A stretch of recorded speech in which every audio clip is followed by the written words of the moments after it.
আপনাদের সবার রিকোয়েস্টে আজকে আপনাদের সঙ্গে শেয়ার করব ইরানি চমচম মিষ্টির রেসিপি। এই মিষ্টিটা যারা এখনো পর্যন্ত খাননি আমি বলবো একবার হলেও বানিয়ে খাওয়ার জন্য। যদিও এর বানানোর প্রসেস কিছুটা সময় সাপেক্ষ, তারপরও একবার বানিয়ে খেলে আপনার কষ্ট সার্থক হবে।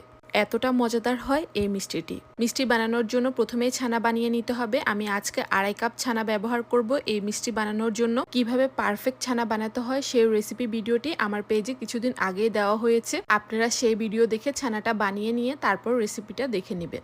আমি এই ছানাটাকে পানি ঝরানোর জন্য প্রায় 4 ঘন্টার মতো ঝুলিয়ে রেখেছি। আর এই মিষ্টি বানানোর জন্য পানিটা কিন্তু ভালোভাবে ঝরিয়ে নিতে হবে। যাই হোক, আমি 2.5 কাপ ছানার সঙ্গে 2.5 চা চামচ ময়দা দিয়ে দিয়েছি। মানে 1 কাপ ছানার জন্য 1 চামচ করে ময়দা দিতে হবে, সেই অনুপাতে দিয়ে দিবেন।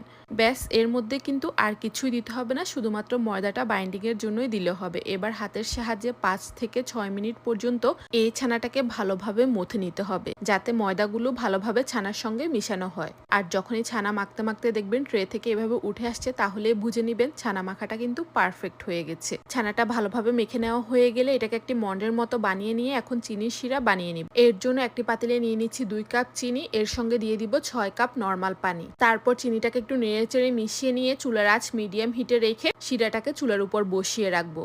এবার আমি ছানা থেকে মিষ্টির শেপে সবগুলো মিষ্টি বানিয়ে নিব। আর এই ইরানি চমচম মিষ্টিটা নর্মাল চমচম মিষ্টি থেকে কিছুটা লম্বাটে ও চিকন আকৃতির হয়, তাই আমি 1 টেবিল চামচ থেকে কিছুটা বেশি পরিমাণ ছানা হাতের মধ্যে নিয়ে একটু গোল করে নিব। তারপর ট্রেয়ের মাঝে দিয়ে আবার একটু ভালো মতো মথে নিয়ে লম্বাটে শেপ দিয়ে দিব। আসলে এটা বলে দেওয়ার মতো কিছু নেই, আপনারা হয়তো দেখে বুঝতে পারছেন আমি কিভাবে মিষ্টিটি বানিয়ে নিচ্ছি। আর দুই পাশের যে কোনাটা যদি একটু এবড়ো থেবড়ো হয়ে যায়, চেষ্টা করবেন হাতের সাহায্যে সেটাকে আলতো করে এরকম করে মিষ্টিটা শেপ করে নিতে। আমি যে পরিমাণ ছানা নিয়েছি এতে মোট 19টির মতো মিষ্টি বানানো গেছে। এবার এই মিষ্টিগুলোকে শিরায় দিতে হবে। এরই মাঝে চিনিটাও গলে গেছে আর শিরাটাও কিছুটা ফুটে এসেছে। এই পর্যায়ে একে একে সবগুলো মিষ্টি দিয়ে দিব। আর এই পর্যায়ে চুলার আঁচ বাড়ানো যাবে না। আপনারা অনেক সময় বলেন যে মিষ্টি দেওয়ার সঙ্গে সঙ্গে ভেঙে যায়, তখন আপনারা চেষ্টা করবেন ফুটন্ত শিরার মধ্যে মিষ্টিগুলো না দিয়ে চুলার আঁচ কিছুটা কমিয়ে মিষ্টিগুলো দেওয়ার চেষ্টা করবেন।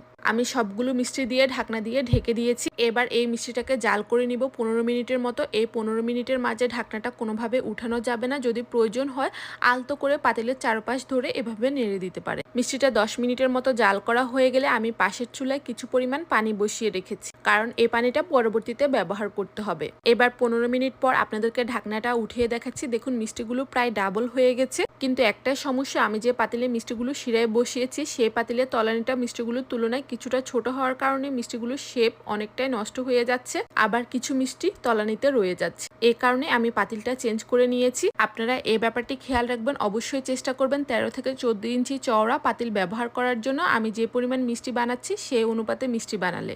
যাই হোক, এরই মাঝে দেখতে পাচ্ছেন মিষ্টির শিরাটা অনেকটাই কমে এসেছে। এখন আমি যে পাশের চুলায় গরম পানি বসিয়েছি সেখান থেকে 1.5 কাপের মতো গরম পানি দিব, তবে একসঙ্গে সবগুলো পানি দিব না। প্রথমে 1 কাপের থেকে কিছুটা কম পানি নিয়ে অল্প অল্প করে আস্তে আস্তে মিশিয়ে দিব।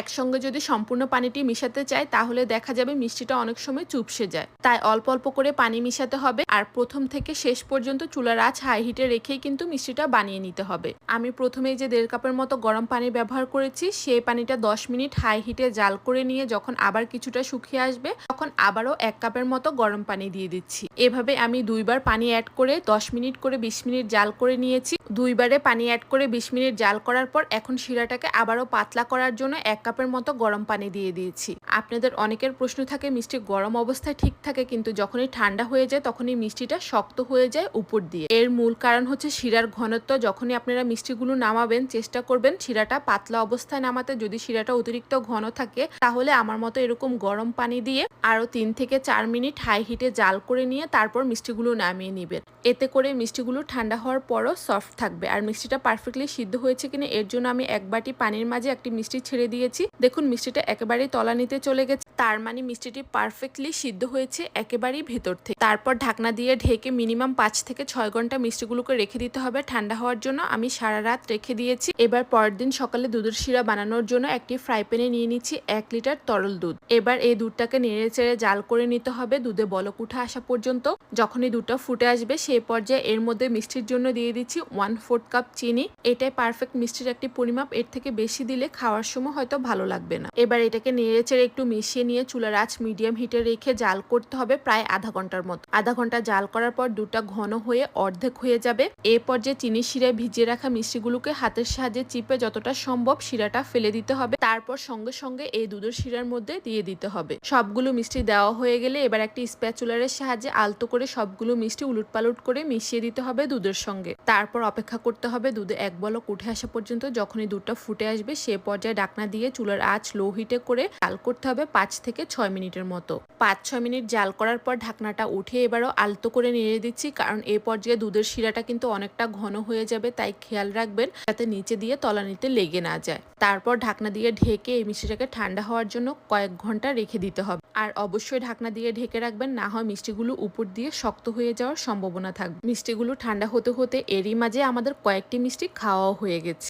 যাই হোক, মিষ্টিগুলো ঠান্ডা হওয়ার পর আমি সবগুলো মিষ্টি হাতের সাহায্যে উঠিয়ে একটি স্ট্রেনারে নিয়ে নিচ্ছি, যাতে মিষ্টিগুলো থেকে অতিরিক্ত যে দুধের শিরাটি রয়েছে সেটা ঝরে যায়। এবার এই মিষ্টিগুলোকে মাওয়া অথবা ইনস্ট্যান্ট মাওয়াতে কোট করে নিতে পারে। এর জন্য আমি এখানে হাফ কাপ গুঁড়া দুধের সঙ্গে 1 চা চামচ পরিমাণ ঘি ভালোভাবে মিশিয়ে নিয়ে মাইক্রো ওভেনে 30 সেকেন্ড করে 2 বার গরম করে নিয়ে এতে কিন্তু রেডি হয়ে যাবে ইনস্ট্যান্ট মাওয়া। এবার এই মিষ্টিগুলোকে মাওয়ার মাঝে গড়িয়ে নিব। আর এই পর্যায়ে অবশ্যই খেয়াল রাখবে সবগুলো মাওয়ার মাঝে মিষ্টিগুলো গড়িয়ে নিতে যাবেন না, এতে করে মাওয়াটা বেশি ভিজে যাবে।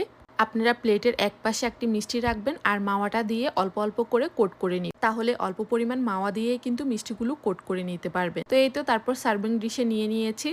ট্রাস্ট মি, এই মিষ্টিটা এতটা মজাদার হয়েছে, না খেলে একবারও বিশ্বাস করতে পারবেন না। আমার হাজবেন্ড তো খেয়ে বলেছে 100-তে নাকি 200 হয়েছে। ও তো বলেছে দোকানের মিষ্টির থেকেও বেশি মজাদার হয়েছে এই মিষ্টিটি। তাই আপনাদেরকে বলবো একবার হলো আপনারা বাসায় বানিয়ে দেখবেন, সত্যি খুব মজার হয় এই মিষ্টিটি। আমার আজকের রেসিপিটি আপনাদের কাছে কেমন লেগেছে তাও কিন্তু জানাতে পারেন। ভালো লাগলে লাইক কমেন্ট শেয়ার করে আমার পাশেই থাকতে পারেন এরকম আরো মজার মজার রেসিপি দেখার জন্য। আর আপনাদেরকে একটি মিষ্টি কেটেও দেখাচ্ছি। মিষ্টির ভিতর পর্যন্ত কিন্তু খুব পারফেক্টলি রস ঢুকেছে, যার কারণে মিষ্টিটা মুখে দিলে খুব সহজে মিলিয়ে যায় আর খেতেও হয়েছে দুর্দান্ত।